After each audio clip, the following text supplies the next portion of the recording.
The audio is going to be total shit in this episode. All right, well, I completely forgot this show came out. So this is like a last minute review, and I'm filming it in somewhere other than my room because I don't know, because I guess I just want to be different. I'm tired of filming reviews in the room. So I'm filming it in the bathroom this time. Why? Because fuck it, you know. It's my channel. I can do whatever I want. I run this operation. Anyways, so I'm going to make this quick. I have very little to say about the show. Secret Invasion, I forgot it came out, and then I went on vacation for a week. I went out of town, and I missed the last 2 episodes. So tonight, I was like, oh shit, I need to finish that. So I finished Secret Invasion, and yeah, this show's, it's not great. I was excited. I really was, because I like Nick Fury. I like Sam Jackson. I was excited to see him get his own show. I really was. I was like, oh, cool. It's nice to see Nick Fury be the main character and have a story about him. It's going to be really good. But I don't know if a Secret Invasion show is the show to do that, because Secret Invasion is this huge story. I mean, like, you really need, even if you don't have everybody, you need a big cast of characters. You need some big heavy hitters in the story like that for it to have impact. Even the animated show Avengers Earth's Mightiest Heroes, even that knew that. So, I mean, what the hell? Just Nick Fury and a couple Skrulls? The fuck? So, yeah, I mean, I've said this. Secret Invasion is just too big a story to do in a 6-episode miniseries. And out of all the Marvel Disney Plus shows, or out of any MCU project in general, actually, this is the one where it makes the least amount of sense that they don't call in anybody. They don't call in Captain Marvel. They don't call in Thor. They don't call in fucking anybody. They don't even call in Falcon, who is Captain America now. You think they'd call him, especially since the President of the United States is involved in this. You think they'd call him? The fuck? The conflict of Secret Invasion is just, it feels so small. Like, it could have worked, the idea of this sort of, you know, infiltration kind of story. It worked last year with Peacemaker. Peacemaker did a really good job at that. But with this show, it just felt to me like they really wanted to make, like Kevin Feige was like, all right, guys, Secret Invasion was a huge story. It's an iconic Marvel event. So we have to do it, I guess. But we don't want to make it an actual Avengers movie, which it probably should be. So, yeah, let's fuck it. Let's make an MCU Disney Plus show. Do we have a plot for it? No, we'll figure it out. This show really felt like everything was written at the last minute, right before they started filming. Like, they were just like, oh shit, yeah, and then they got all the DNA from all these characters, and then this and that, and now we have this character here, and now we're going to kill this character. Like, nothing in this show felt planned. Like, twists as to who is a Skrull and who's not. It's like, oh, well, this character has been a Skrull since 5 movies ago. And it's like, there's no fucking way you planned that. That is the most, like, and it's just there for shock value, you know?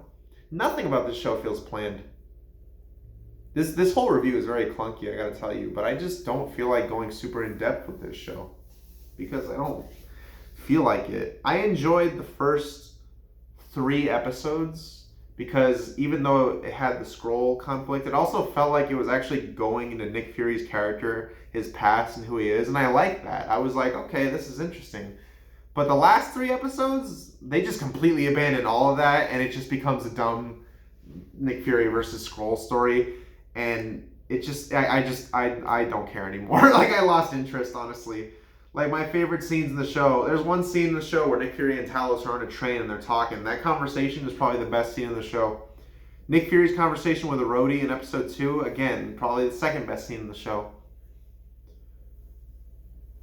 I don't know, man. And the finale got like a 0.5% or something on Rotten Tomatoes.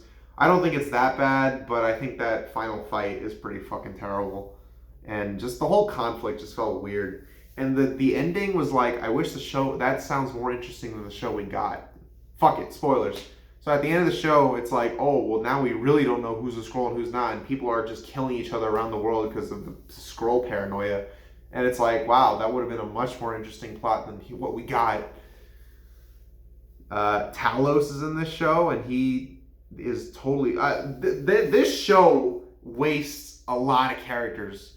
First character they waste is Everett Ross, who I love. I love Martin Freeman. I mean, that character is not like an amazing character, but I love Martin Freeman, and they got him, and they don't do anything with him. All they do is just set up like, oh, anybody could be a Skrull. It's like, okay, sure. And then at the end he shows up. It's like, how long has this motherfucker been a Skrull? Has he been a Skrull the whole time? And honestly, I don't expect those questions to be answered.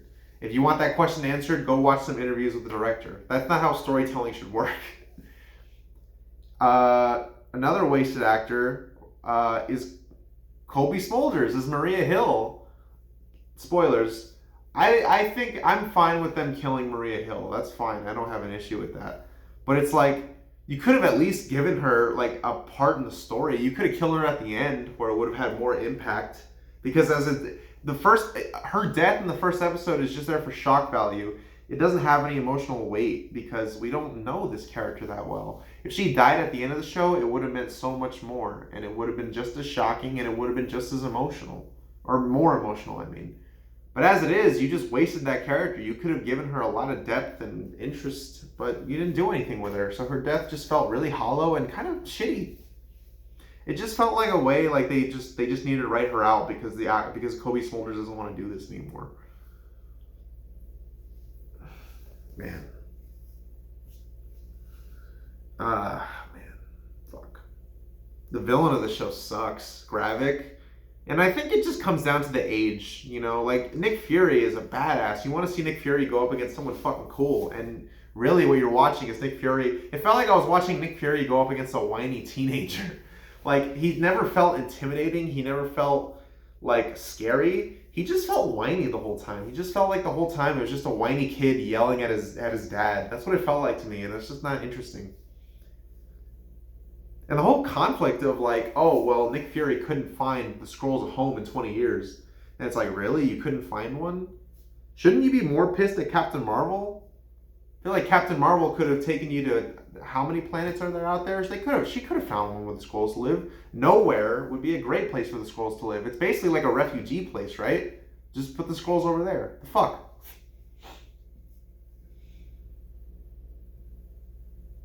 I would say the two standouts of this show are Gaia and Sonia, Olivia Colman and Emilia Clarke. And I really think I'm just saying that just because I like the actresses. I like Emilia Clarke, and her character is not super well written or interesting.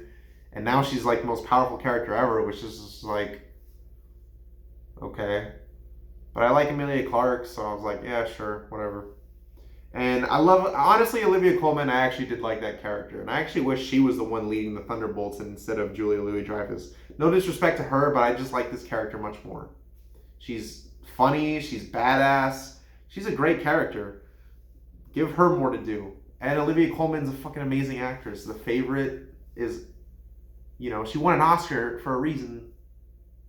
Although that was the same year fucking Bohemian Rhapsody won Best Editing, so maybe I shouldn't take the Academy and put them on this pedestal. But hey, either way, Olivia Colman was fun. She was really good in the show. I liked her. She was the best part of the show by far.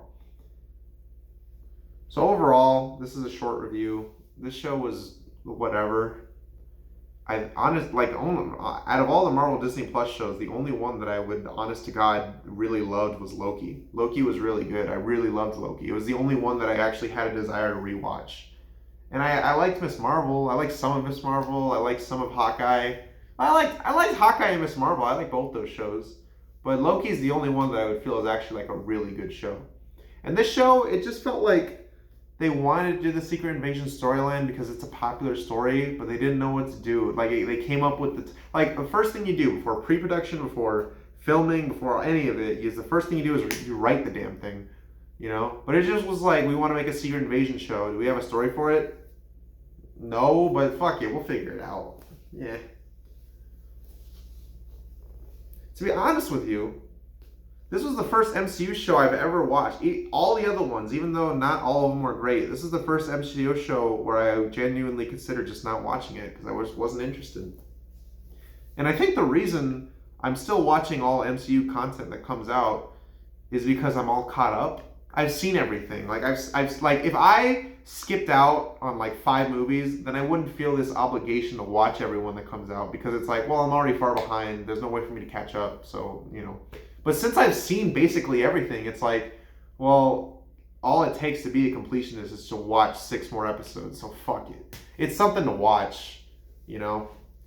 Secret Invasion is something to watch. It was fine.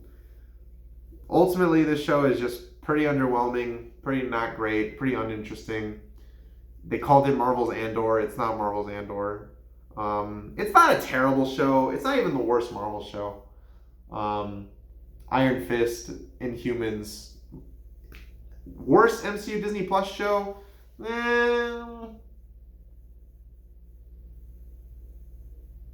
I'd rather watch this than What If. I'd rather watch. Yeah, I'd rather watch this than What If. I'd rather watch this than. No, no. What If's the only one this is better than. Like I'd probably put this on par with Falcon and Winter Soldier. I don't know. I thought it was fine. Whatever. I wasn't really compelled, but the whole time I was watching it, like, yeah, this is something to watch. I guess this is something to put on. And the episodes aren't too long, so I appreciate that. They didn't drag on too long. But ultimately, I just don't see a reason to ever watch this show again. It's just very disappointing. It could have been so much more, but it wasn't. So, yeah, that's it. Secret Invasion. Mid. But Loki Season 2 comes out in October. So that's exciting. That's the first MCU project in, like, God knows how long that I've genuinely been excited for. Probably Loki Season 2 is, like, the first MCU project since Miss Marvel where I'm like, oh, I'm actually looking forward to that. So, yeah. All right, cool. Busted out a quick review. Yeah, nice. Secret Invasion. A wonderful show. Thank you, Kevin Feige.